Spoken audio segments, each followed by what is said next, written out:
بسم اللہ الرحمن الرحیم۔ قرآن پاک میں سورہ جن کے نام سے پوری ایک سورت ہے اور جنات کے وجود کا انکار گویا قرآن پاک کی آیات کا انکار ہے، کیونکہ اللہ پاک جنات کی تخلیق کے بارے میں ارشاد فرماتا ہے، اور میں نے جن اور آدمی اتنے ہی بنائے کہ میری بندگی کریں۔ دوسرے مقام پر ارشاد باری تعالیٰ ہے، اور جن کو اس سے پہلے بنایا بے دھویں کی آگ سے۔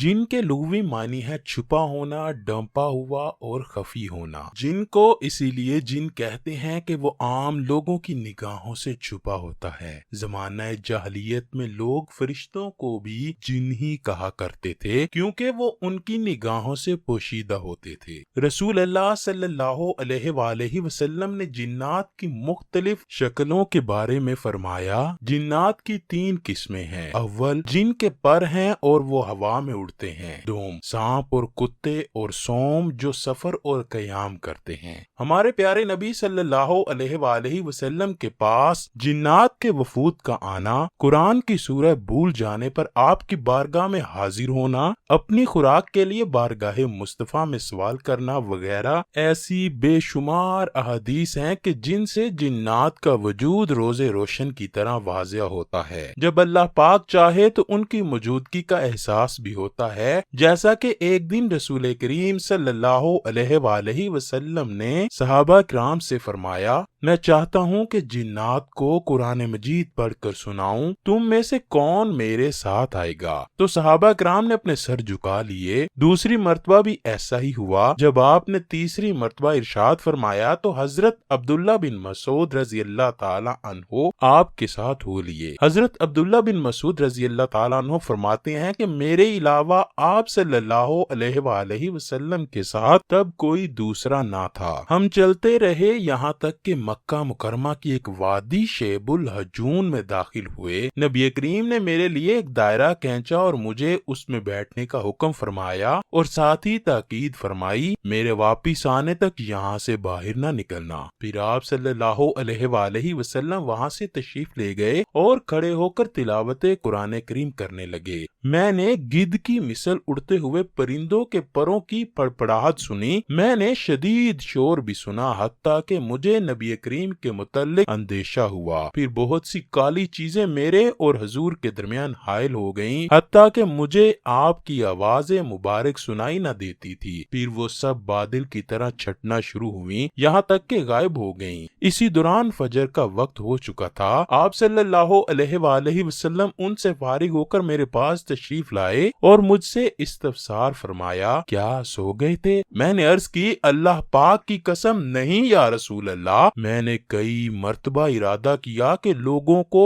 مدد کے لیے بلاؤں، یہاں تک کہ میں نے سنا کہ آپ جنات کو عصا مبارک سے مارتے ہوئے ارشاد فرما رہے تھے، بیٹھ جاؤ۔ تو سرکار مدینہ صلی اللہ علیہ وآلہ وسلم نے ارشاد فرمایا، اگر تم یہاں سے باہر نکل جاتے تو تمہاری خیر نہ تھی، ان جنات میں سے کوئی تم کو پکڑ لیتا۔ اس کے بعد آپ صلی اللہ علیہ وآلہ وسلم نے ارشاد فرمایا، کیا تم نے کچھ دیکھا؟ میں نے عرض کی، جی ہاں، میں نے کالے رنگ کے کچھ آدمی دیکھے جن پر سفید کپڑے تھے۔ حضور نے فرمایا، وہ نصیبین کے جنات تھے۔ میں نے عرض کی کہ میں نے شدید قسم کا شور بھی سنا تھا۔ آپ صلی اللہ علیہ وآلہ وسلم نے ارشاد فرمایا، وہ اپنے درمیان ایک مقتول کے فیصلے میں جلدی کر رہے تھے، انہوں نے مجھ سے فیصلے کے لیے کہا تو میں نے ان کے درمیان حق سے فیصلہ کیا۔ حضرت عبداللہ بن مسعود راوی ہیں کہ سرکار دو عالم نے ارشاد فرمایا کہ تم میں سے کوئی آدمی ایسا نہیں کہ جس کے ساتھ ایک ہمزاد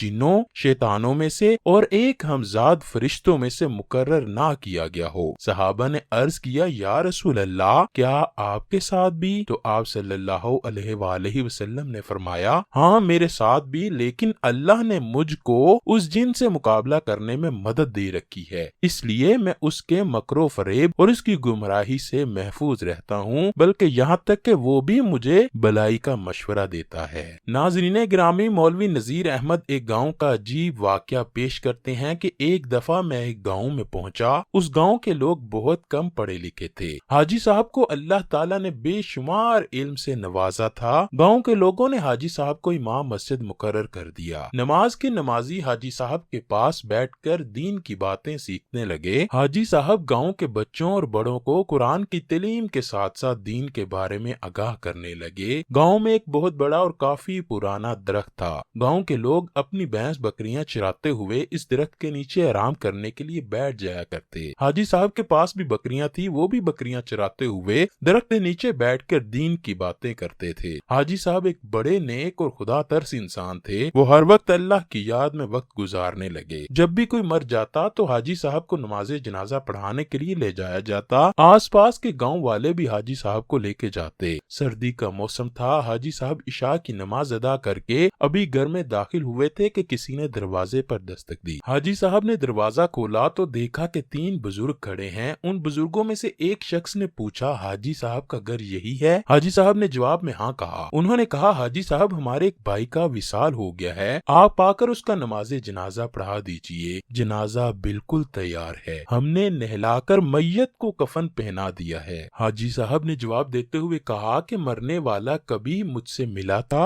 क्या वो मुझसे कभी मिल चुका है? उसमें से एक शख्स कहने लगा, हाजी साहब मेरा फौत होने वाला भाई आपसे दीन की बातें सीखा करता था। हाजी साहब को उनकी बातें करने का अंदाज बहुत अजीब लगा। उनमें से एक शख्स हाजी साहब से मुसलसल बातें कर रहा था और दूसरे दोनों चुपचाप खड़े थे। हाजी साहब ने कहा, जरा ठहर जाओ, मैं कपड़े तब्दील करके आता हूँ और फिर चलते हैं। वो शख्स आगे आगे और हाजी साहब उनके पीछे पीछे चल पड़े। चलते चलते गांव से बाहर चले गए। वो काफी तेज तेज चल रहे थे कि हाजी साहब को उनके साथ चलने में मुश्किल पेश आ रही थी। वो गांव से काफी दूर जा चुके थे। हाजी साहब ने कहा, क्या तुमको गांव के रास्तों का ठीक तरीके से पता है? तुम जिस तरफ जा रहे हो वहाँ तो सारा इलाका ही सुनसान है, यहाँ पर एक सुनसान घाटी है। उन्होंने कहा, ए अल्लाह के बंदे डर मत, हम बिल्कुल ठीक रास्ते पर जा रहे हैं। हाजी साहब के जहन में ये बात चल रही थी कि ये लोग मुझे मेरे पुराने घर को कैसे जानते हैं। उनमें से एक आदमी बोला, हाजी साहब मेरे भाई की तमन्ना थी कि मेरा नमाज जनाजा हाजी साहब ही पढ़ाएं। हम मुसलमान जिन्नात हैं, हम आपको किसी किस्म का नुकसान नहीं पहुंचाएंगे। उनकी जुबान से ये अल्फाज सुनकर हाजी साहब डर से गए और उनके पीछे पीछे चलते रहे। जब मैयत के पास पहुंचे तो वहाँ काफी सफेद दाढ़ियों वाले इंसान खड़े हमारा इंतजार कर रहे थे। वो कद और जिसामत के लिहाज से बहुत बड़े बड़े थे। जब हाजी साहब ने नमाज जनाजा पढ़ाया तो उनमें से एक जिन हाजी साहब के बिल्कुल पास आया और कहने लगा, हाजी साहब आपका बहुत बहुत शुक्रिया,